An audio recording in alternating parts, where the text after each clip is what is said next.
Los expertos en economía, aquí desde el presidente Correa llamó contadores, están sumamente preocupados por la situación económica del país, sobre todo por sus perspectivas en el mediano y en el largo plazo.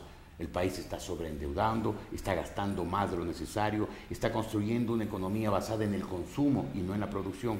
¿Es esto en realidad así? Un experto económico, muy conocido, además con grandes dotes pedagógicos, el doctor Pablo Lucio Paredes, está hoy en la República.es. ¿Cómo está, economista? Buenos días.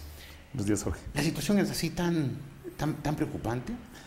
A ver, mira, yo creo que hay países que tienen un corto plazo y un largo plazo relativamente visible y relativamente similar. Tal vez por decir algo, simplemente para situar el tema, Suiza. ¿Sí? Suiza tiene una situación de corto plazo razonable y Suiza tiene una situación de largo plazo razonable. ¿Sí? El caso del Ecuador es que puede haber un quiebre enorme entre lo que es el corto y llamémosle el corto mediano plazo y lo que es la construcción de largo plazo, ¿no? ¿Por qué? Y entonces, yo creo que hay que mirarlo desde ese punto de vista. El corto plazo en el Ecuador y digamos el corto mediano plazo es razonable mientras podamos conseguir dinero. No hay mucho más misterio en esto, ¿no? Y es más, el sistema de dolarización que simplifica la economía hace que una buena parte de lo que sucede en la economía es: ¿hay más dólares o no hay más dólares en la economía para funcionar? Antes había cosas adicionales, que si el Banco Central imprimía dinero, que si no imprimía, no, una serie de otros factores. Aquí el tema es mucho más concreto, es: ¿hay dinero o no hay dinero en el corto y en el corto mediano plazo? ¿Sí? Y entonces, mientras tengamos un precio del petróleo relativamente alto, entendiéndose por eso por encima de los $70, por lo menos, porque no nos olvidemos que si bien es cierto el presupuesto del Estado está hecho a $75, en la práctica nosotros estamos viviendo con un precio de más de 90. ¿Sí? Claro. O sea, a medida que va subiendo el precio, nosotros nos vamos acostumbrando a ese precio. Entonces, la referencia no es el precio, lo que dice el presupuesto. La referencia es a qué ritmo estamos gastando y con qué precio. Y nosotros realmente nos hemos acostumbrado a vivir por encima de $90, ¿no? Entonces, yo te diría que por ahí, alrededor de 70 y algo, ya es un precio peligroso. Entonces, es el primer tema. Y el segundo tema es si podemos conseguir deuda o no. Nuevamente, en el corto, no mirando a largo plazo, que es un problema, sino mirando en el corto y mediano plazo. Esas son las dos fuentes. ¿Y el Ecuador todavía tiene acceso a fuentes de crédito? Bueno, el Ecuador puede acceder a todavía fuentes como los organismos internacionales, como la China y algunas cosas, pero sobre todo es el tema del petróleo. Mientras el petróleo se mantenga alto, el Ecuador va a recibir suficientes recursos monetarios. Eso en el corto y en el mediano. Corto. Mirando a largo plazo, nosotros estamos construyendo una economía problemática, porque la inversión privada se mantiene baja. Una cosa es que el gobierno diga: en el 2010 se recuperó la inversión privada. Sí, se recuperó, pero se recuperó un poquito del bajón que ha tenido en este gobierno. Hay que estar claros que la inversión privada ha bajado, digamos, alrededor de 4 a 5 puntos del PIB en este gobierno. Eso significa alrededor de 2.500 millones de dólares. O sea, cada año el sector privado invierte 2.500 millones de dólares menos de lo que invertía en gobiernos en épocas anteriores. Ahora, si de estos 2.500 se recuperó 500, todavía hay un hueco de 2.000 en relación al pasado. Entonces, ese es un tema muy grave. Perdón, sí. Simplemente una palabra, ¿eso es por desconfianza? No, absolutamente, absolutamente. Okay. Es, digamos, podría sonar a ratos que la desconfianza solo es un factor un poco etéreo. Claro. No, es que no es. La desconfianza se basa en hechos reales. En el hecho real de que alguien que quiere invertir se hace una serie de preguntas antes de invertir, ¿no es cierto? Si tú vas a hacer una inversión, si va a hacer cualquier persona, uno se hace una serie de preguntas. Uno dice: a ver, ¿cómo está el futuro? ¿Seguirá o no seguirá la dolarización? ¿Puedo yo hacer mis cálculos sabiendo cuál va a ser el salario en el futuro? ¿Puedo hacer yo mi cálculo sabiendo cuál va a ser la base tributaria? Y obviamente no sabemos, porque hay cambios tributarios todo el tiempo, porque hay cambios salariales, porque hay, etcétera. Entonces no es algo etéreo, es algo real cuando tú te haces preguntas concretas diciendo: a ver, ¿me lanzo a un negocio o no me lanzo? Sí. Entonces, a largo plazo, el primer tema es falta de inversión privada. Falta de inversión privada. Entonces, tú tienes mucho más inversión pública que antes, pero hay que estar claros que la que genera riqueza, empleo, etcétera, es la inversión privada. La inversión pública es un complemento. Veamos un caso concreto de esto. ¿Sí? La inversión pública te hace una carretera de 8 vías. La carretera de 8 vías es para que la gente circule, para que los camiones circulen, bueno, ¿cierto? Si no hay suficiente actividad económica privada, si no hay suficiente inversión, no va a haber suficiente gente circulando por ahí, camiones, etcétera. Entonces, la inversión pública de 8 carriles solo tiene sentido si alguien va a pasar por esas carreteras. Claro, entonces, la carretera en sí mismo no genera riqueza. El que genera riqueza es el que está, digamos, el utilizando. Que produce, ¿no? Y por esa carretera sí, comercia. Exacto. Entonces, y eso que está pasando en el Ecuador, ¿no? Entonces, la inversión pública en los niveles que tiene no genera riqueza, genera un entorno que si el sector privado no se mueve, es un entorno que se desaprovecha. Entonces, por esos dos factores, la economía, las perspectivas económicas del Ecuador a largo plazo son malas. Entonces, un factor es inversión privada, ¿no es cierto? Sí. Un segundo factor es que mientras los demás países se están cada vez integrando más al mundo, nosotros nos estamos integrando cada vez más al ALBA.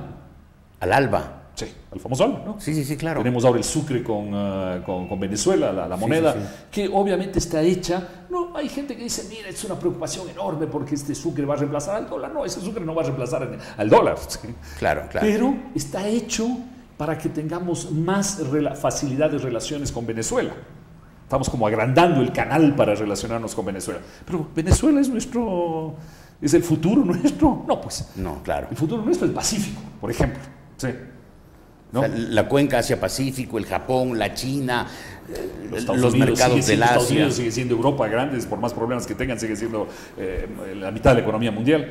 Entonces, ¿estamos integrándonos con ellos? No. Mientras sí lo está haciendo Chile, sí lo está haciendo Colombia, sí lo está haciendo Perú, sí lo está haciendo Panamá. Mediante tratados de libre comercio. Tratados de comercio y una cantidad de cosas, ¿no?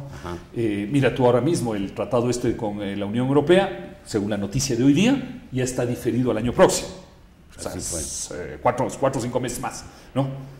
¿Y qué pasará el año próximo, no? Claro. Entonces nos vamos quedando. Ese es un segundo tema, inversión privada, apertura externa es un segundo tema muy importante. ¿Sí? Tercero, creación de empleo.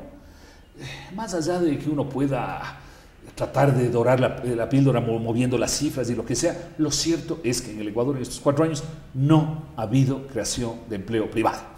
Unos dirán que ha disminuido, otros dirán que ha aumentado un poco, pero la verdad es que, digamos, para resumir la discusión, no hay creación de empleo privado neto. ¿Sí? Y eso es muy grave. Pues, ¿sí? Entre otras cosas, porque lo que tú estás generando es una mentalidad que es muy grave, que es la gente mirando no a cómo generar riqueza, tomar riesgos, etcétera, sino la gente haciéndose la pregunta, ¿cómo? Tal vez la expresión no es muy buena, pero bueno, pero es gráfica, ¿cómo enchufarme al sector público? Claro, ¿cómo me consigo un trabajito en la burocracia? Un contrato, una cosa, ¿no? Etcétera. Entonces, y eso, yo diría que ese es un cuarto elemento, es que la sociedad ecuatoriana se ha vuelto más petróleo dependiente que antes.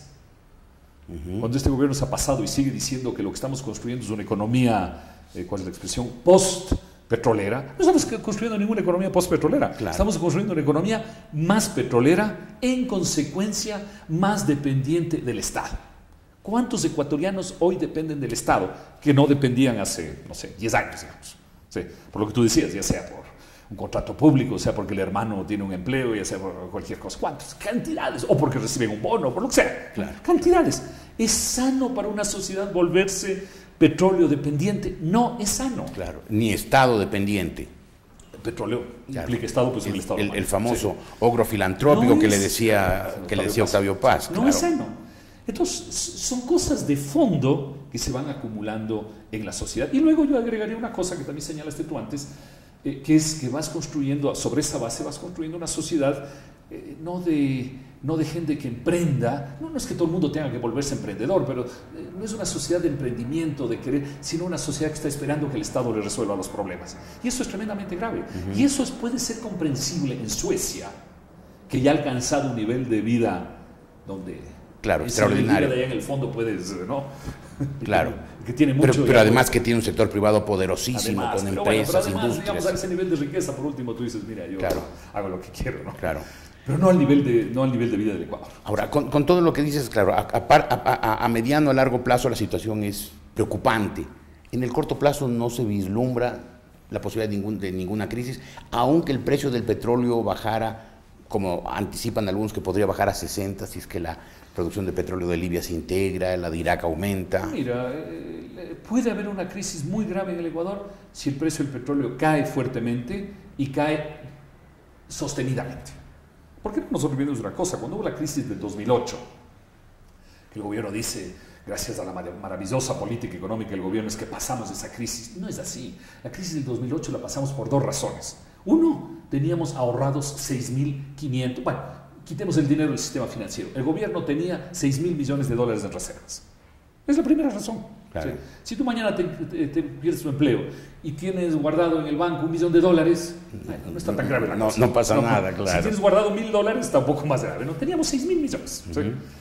Y la segunda razón es que la caída del precio del petróleo, que es el termómetro para la economía ecuatoriana, cayó por debajo de $50 solo durante 5 o 6 meses.